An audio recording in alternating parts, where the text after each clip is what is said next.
जय गुरु जी। शुक्राना गुरु जी। अनंतम अनंतम शुक्राना गुरु जी। ओम नमः शिवाय। शिव जी सदा सहाय। ओम नमः शिवाय। गुरु जी सदा सहाय। संगत जी, चलिए आज हम सत्संग शेयर करते हैं। जय गुरु जी। संगत जी, एक आंटी जी थे, उनका बहुत बड़ा कार दुर्घटना हुई उनके साथ। उन्होंने 2 मास तक स्टेरॉयड और बहुत सारी औषधियाँ, ग्लूकोज की बोतलें और रोज़ सुइयाँ उनको लगती थी। दुर्घटना में उनकी जो गर्दन की धमनियाँ थी वो फट गई थी, रक्त की कमी थी। वो कहते हैं मैं कमज़ोर थी और मुझे पैरालाइज हो गया था। 14 वर्ष पूर्व ऐसे रोगी को समुचित उपचार मिलने में भी समस्या थी। 1 वर्ष से मैं अपने विद्यालय नहीं गई थी। मेरी सहेलियां मेरी दुर्दशा देखकर रो पड़ती थी और मैं स्वयं शीशे में भय के कारण अपना चेहरा नहीं देख सकती थी।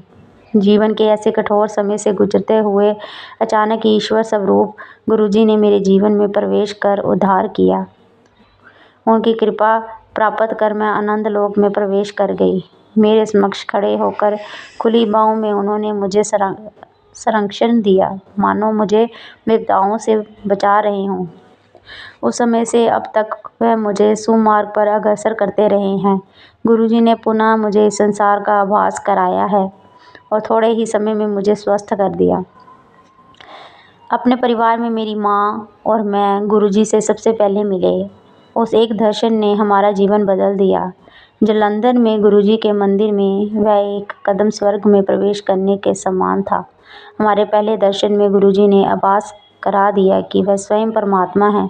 गुरुजी ने हमारे जीवन के भूत वर्तमान के सब परिचित खोल कर हमारे सामने रख दिए, जिनका बोध केवल स्वयं को होता है। हमें आभास हुआ कि वह इस पृथ्वी पर हम सबको आशीर्वाद देने आए हैं। प्रभु के सम्मुख हम हतप्रभ थे। जैसे जैसे दिन व्यतीत होते गए, गुरुजी हम पर दया करते रहे। अनेक आदेश पर मैंने अपनी औषधियाँ का पिटारा छिपा दिया, चिकित्सकों के पास जाना बंद कर दिया, कोई शल्य क्रिया नहीं करवाई और हाँ, मैं पहले जैसे ही शारीरिक और मानसिक रूप से स्वस्थ हो गई। डॉक्टरों ने स्वस्थ होने के लिए 4-5 वर्ष का समय बताया था, किंतु गुरुजी की कृपा से ये 2 मास में संपन्न हो गया। गुरुजी से मिलने के 2 मास के अंतराल में ही मेरे बालों का झड़ना बंद हो गया और पुनः सामान्य हो गए। मेरी कमजोरी और पैरालाइज लुप्त हो गए।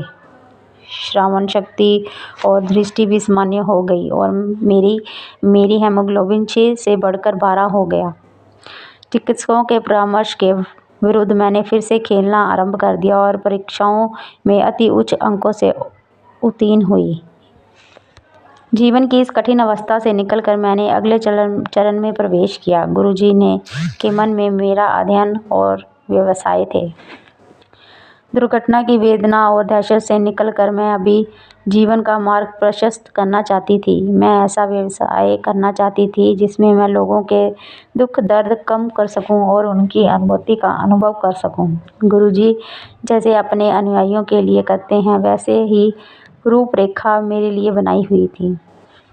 गुरुजी के आशीर्वाद और दिशा दर्शन से मुझे बिना औपचारिक अध्ययन किए बंगलौर के एक महाविद्यालय में फिजियोथेरेपी के पाठ्यक्रम में प्रवेश मिल गया।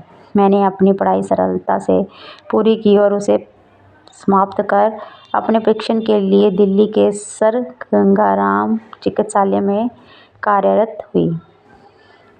मेरे ऐसे सुनियोजित व्यावसायिक पथ पर गुरुजी ने सदा मेरा ध्यान रखा था। इससे पहले कि मैं कोई योजना बना पाती, गुरुजी ने मुझे फिजियोथेरेपी में पोस्ट ग्रेजुएशन करने को कहा।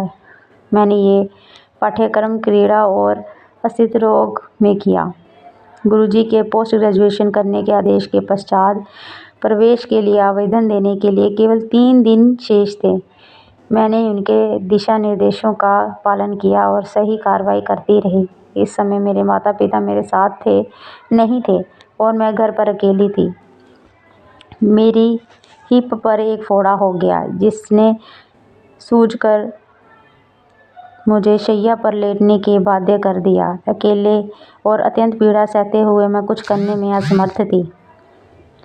मुझे विश्वास था कि गुरुजी मेरे साथ हैं। गुरुजी की संगत के सदस्य उन दिनों घर आते रहे। मैं गुरुजी के सत्संग करती रही और घाव बढ़ता गया।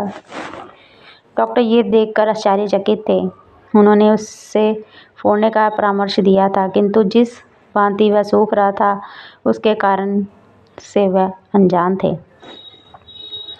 ये एक ऐसा विषय था जिसके बारे में सोचने से भी मैं कतराती थी। मुझे इतना कुछ करना शेष था, अपने आप को सिद्ध जो करना था, किंतु मेरे प्रभु गुरुजी ने मेरी भलाई के लिए मेरे जीवन बिना ही मेरे जीवन के बारे में सोचा हुआ था। मैं 23 वर्ष की आयु में थी और उन्होंने मुझे विवाह करने के लिए 1 माह का समय दिया। ये अवधि मेरे लिए विवाह के बारे में ना सोचने के कारण स्तंभ करने वाली और अत्यंत कठिन थी। गुरुजी की दया से सब कार्य सहजता से होते गए, जैसे स्वयं ही हो रहे हों। मेरे परिवार के सदस्यों ने वर के लिए, जिसे मैं जानती थी, हाँ कर दी। गुरुजी ने उसे हमारे पास मेरे विवाह से मात्र 20 दिन पहले भेजा था। इस छोटे से समय में विवाह की सब तैयारियां 2-3 दिन महीने में हो गई। गुरु कृपा से विवाह भी बहुत वैभवशाली ढंग से संपन्न हुआ और उसके हर अंग में उनका प्रभाव स्पष्ट था। सब अतिथियों ने वातावरण, भोजन और सजावट आदि की अत्यधिक प्रशंसा की। विवाह होते हुए गुरुजी ने संगत के एक सदस्य के माध्यम से संदेश भेजा कि हम दोनों जीवन भर के लिए साथ रहेंगे। इससे बड़ी और कौन सी भेंट हो सकती थी। जब गुरुजी ने जीवन के सबसे महत्वपूर्ण निर्णय को अपना आशीष दे दिया है तो चिंता का कोई प्रश्न ही नहीं उठता है। विवाह स्थल का विशेष वर्णन करना अनिवार्य है। दिल्ली में विवाह स्थल बहुत पहले आरक्षित करना पड़ा, क्योंकि अच्छे स्थानों की सदा कमी रहती है। मेरे विवाह में समय की कमी थी। उच्च स्थान मिलने में कोई अड़चन नहीं हुई। अशोक होटल के बारे में गुरुजी ने मुझे 12 वर्ष पूर्व बताया था, किंतु 11 वर्ष की आयु में मैंने उस पर कोई ध्यान नहीं दिया था। गुरुजी के साधारण से कहे गए वचन भी अनुयायी के प्रति अनेक उनके मन की वास्तविकता दर्शाते हैं। मुझे ये भी ज्ञात हुआ कि अनेक अनौपचारिक से कहे हुए शब्दों में भी अत्यंत गूढ़ ज्ञान छिपा रहता है और उनको कभी भी सुनकर अनसुना नहीं करना चाहिए। मेरे जीवन का आधार गुरुजी हैं और सदा रहेंगे। मैं ऐसा परिवार चाहती थी जहाँ पर वह इसे समझ सकें और सदा मेरे साथ दें। मेरी ननद, सास और मेरे पति सब गुरुजी में विश्वास रखते हैं। मैं गुरुजी की आभारी हूँ कि उन्होंने ये संभव कर दिया। गुरुजी अपनी कृपा दृष्टि हमारे परिवार पर करते रहते हैं, भले ही वह मेरे पति, उनका व्यवसाय, मेरी ननद, अन्य ससुराल के सदस्य या पारिवारिक शांति की बात हो। वह जीवन के प्रत्येक पहलू को छूते हैं। दूतावास जाए बिना ही वीसा मिलना, संपत्ति के लेख, मेरे पति के व्यवसाय के मार्ग को सरल करना, गुरुजी सदैव हमारे साथ हैं और रहेंगे। जय गुरुजी, शुक्राना गुरुजी, अनंतम अनंतम शुक्राना गुरुजी। संगत जी, ये था आज का सत्संग। नेक्स्ट हम एक और सत्संग लेके आएंगे। अभी के लिए जय गुरुजी, शुक्राना गुरुजी, अनंतम अनंतम।